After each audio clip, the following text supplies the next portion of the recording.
YouTube sudah ngeluarin fitur baru untuk ngetes thumbnail lewat fitur A/B test. Pada video kali ini kita akan sharing tentang cara memaksimalkan thumbnail agar maksimal pada hasil tesnya.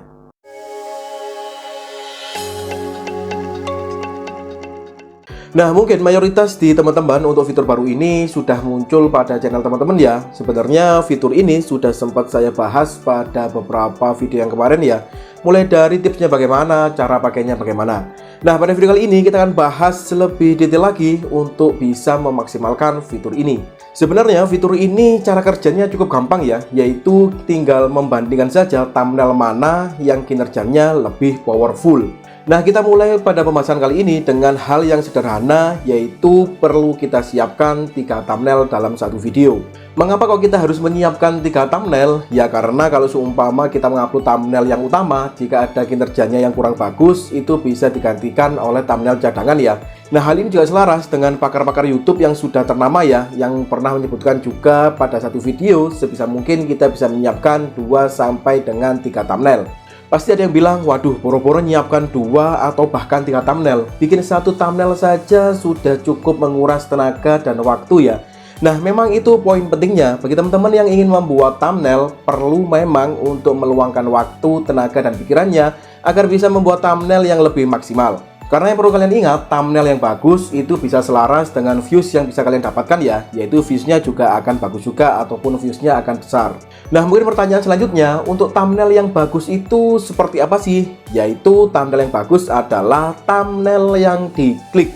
Ya, thumbnail yang diklik. Sebagus apapun ataupun sekeren apapun desain thumbnail kalian, jika tidak ada yang mengklik, ya sama saja dengan bohong ya. Nah, dari hal ini baru kita cari tahu apa yang membuat penonton kita itu mau mengklik. Nah, caranya bagaimana? Cara yang pertama yaitu kita benar-benar harus tahu apa maunya penonton kita. Atau lebih mudahnya yaitu kita harus memahami selera dari penonton kita ya. Selain memahami minat penonton, yang kedua yaitu thumbnail kita harus bisa membuat penonton ataupun orang penasaran. Nah, penasaran yang seperti apa nih yang dimaksud? Mari kita bahas sedikit lebih detail ya. Paling tidak dalam thumbnail itu harus mengandung 2 unsur supaya penonton itu bisa penasaran. Yaitu yang pertama adalah pada thumbnail kita itu harus ada unsur informasi yang orang semua sudah pada tahu. Lalu yang kedua ada informasi yang orang pingin lebih tahu. Nah, semakin tinggi jarak dari 2 unsur ataupun 2 informasi tersebut, semakin membuat orang makin penasaran. Nah, sampai sini mungkin sudah mulai ada gambaran ya tentang pernyataan itu tadi. Oke, untuk lebih mempermudah penjelasan dari ini tadi, mari kita coba ambil contoh. Sebenarnya idenya cukup sederhana, tapi karena thumbnailnya mengandung 2 unsur tadi, hasilnya jadi lebih powerful. Oke, kita bedah pakai teori yang tadi ya. Yang pertama yaitu kalian perlu ingat ada informasi yang orang pada tahu. Nah, jika kita melihat dari gambar ini, orang yang sudah tahu itu apa ya? Yaitu bikin telur ceplok. Kayaknya semua orang sudah tahu ya, ataupun sudah bisa untuk membuat telur ceplok ini. Lalu kita masukkan ataupun kita cross check dengan unsur yang kedua tadi. Ada informasi ataupun ada sesuatu yang orang pingin tahu lebih atau pingin tahu begitu ya. Nah, apa itu? Yaitu bikin telur ceplok yang hasil atau bentuknya lebih bagus. Nah, hal inilah yang mungkin membuat orang itu belum tahu dan kemungkinan besar ingin lebih tahu.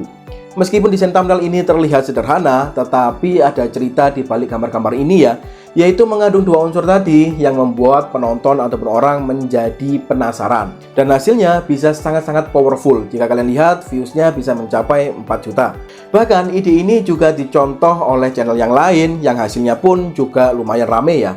Nah, itu tadi adalah penyebab untuk thumbnail kita bisa diklik oleh penonton ataupun oleh orang ya. Setelah itu barulah kita mikirin bagaimana desain dari thumbnail kita. Jika kita bisa memasukkan 2 unsur itu tadi ditambah dengan desain yang menarik, mungkin kata-katanya bagus, warna dan kontras desainnya juga enak dilihat di mata, itu akan bisa membuat poin lebih pada thumbnail kita ya.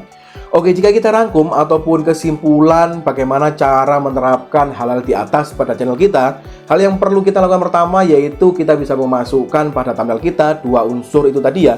Yaitu yang pertama kita masukkan unsur yang semua orang mungkin sudah pada tahu. Lalu setelah itu kita bisa cari jarak yang cukup tinggi tentang informasi yang sekiranya orang belum tahu dan ingin tahu. Semakin lebar jarak informasi ataupun dua unsur tersebut, semakin membuat orang penasaran. Nah, setelah itu perlu kalian juga pahami tentang minat dari penonton teman-teman. Kalau semua teman-teman sudah mulai paham tentang minat penonton teman-teman, itu akan lebih mempermudah untuk menentukan dua unsur itu tadi ya.